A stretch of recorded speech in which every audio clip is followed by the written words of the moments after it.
Hi everyone, this is Supriyo. Welcome back to my channel.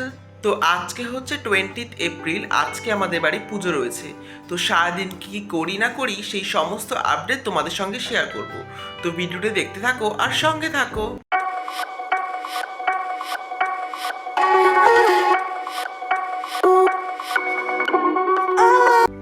তো এখন বাজে ভোর 5:30।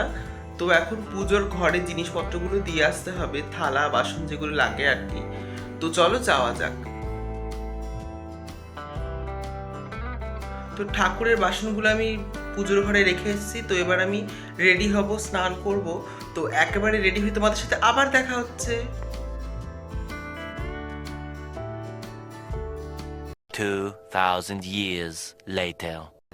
তো দেখো আমি রেডি হয়ে গেছি। তো রেডি হয়ে গিয়ে দেখি উঠোনে রান্না বান্না শুরু হয়ে গেছে। তো যাই হোক, কিছুক্ষণ পরে আমি চলে গেলাম একটা মিষ্টির দোকানে। আমরা এই দোকানে সব সময় আসি, তোমরা দেখেছো ব্লগে।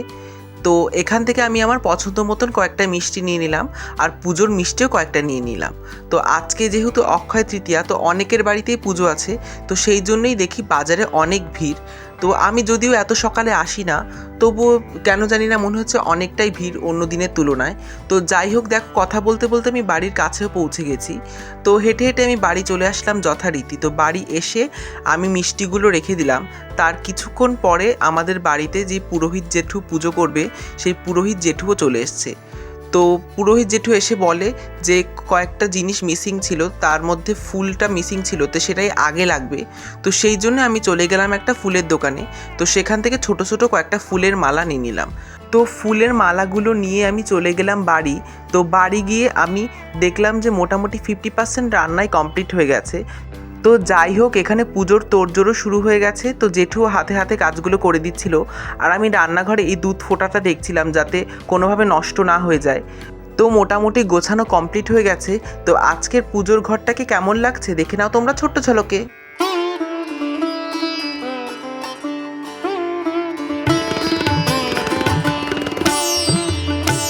তো আবার আমাকে বেরোতে হয়েছিল। তো যাই হোক, বাড়ি এসে দেখি পুজোও শুরু হয়ে গেছে। তো পুরোহিত জেঠু খুবই সুন্দরভাবে পুজো করছিল। তো পুরোহিত জেঠুকে দিয়ে আমরা ফার্স্ট টাইম পুজো করাচ্ছি, কিন্তু আমার খুবই ভালো লেগেছে।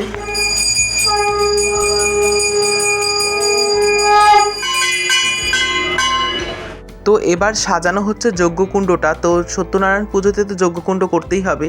তো মোটামুটি এখানে যজ্ঞকুণ্ড সাজানো হয়ে গেছে। তো যজ্ঞ আমাদের কিছুক্ষণ পরে কমপ্লিটও হয়ে যায়। তো বাদবাকি যেসব রিচুয়ালস ছিল পুজো করার পরে, সেগুলো পুরোহিত জেঠু করে নিল। তো পুরোহিত জেঠু এদিকে বাদবাকি কাজগুলো করছে, আর আমরা গিয়ে দেখলাম যে কয়েকজন রিলেটিভস খেতেও বসে পড়েছে। তো আমরাও তাদের সঙ্গে গল্প টল্প করছিলাম। তো কিছুক্ষণ পরে আমরাও খেতে বসে পড়লাম। তো খাওয়া দাওয়া করে আমরা আবার একটু গল্প করতে বসলাম। তো তারপরে মা ড্রেস চেঞ্জ করে নিল। তারপর যারা যারা এসেছিলো পরে তাদের প্রসাদ দিল, তারপর খেতে দিল। তো কিছুক্ষণ পরে আমিও ড্রেস চেঞ্জ করে নিলাম। তো আমাদের আজকের অনুষ্ঠানের অনেক খাবারই বেঁচেছিল। তো সেই জন্য আমি, ভাই, মামি আর মামির 2 ছেলে মেয়ে, মানে আমার ভাই বোনরা মিলে আমরা গেলাম স্টেশনে কয়েকজনকে খাবার দিতে। তো খাওয়া দাওয়ারগুলো সবাইকে দিয়ে আমরা চলে আসলাম বাড়ি। তো বাড়ি এসে আমরাও খেতে বসে পড়লাম। তো আজকে আমাদের ইচ্ছা হচ্ছিল যে একটু কলা পাতায় খাবো, তো সেই জন্যই খেলাম। আজকে ভিডিওটা এখানে এন্ড করছি। ভিডিওটা কেমন লাগলো প্লিজ কমেন্টে জানাও। ভালো লাগলে লাইক অ্যান্ড শেয়ার করো। আর হ্যাঁ, এখনও যদি আমার চ্যানেলটাকে সাবস্ক্রাইব করে না থাকো, আমার চ্যানেলটাকে অবশ্যই সাবস্ক্রাইব করে দিও। দেখা হচ্ছে নতুন কোনো ভিডিওতে, ততক্ষণের জন্য বাই।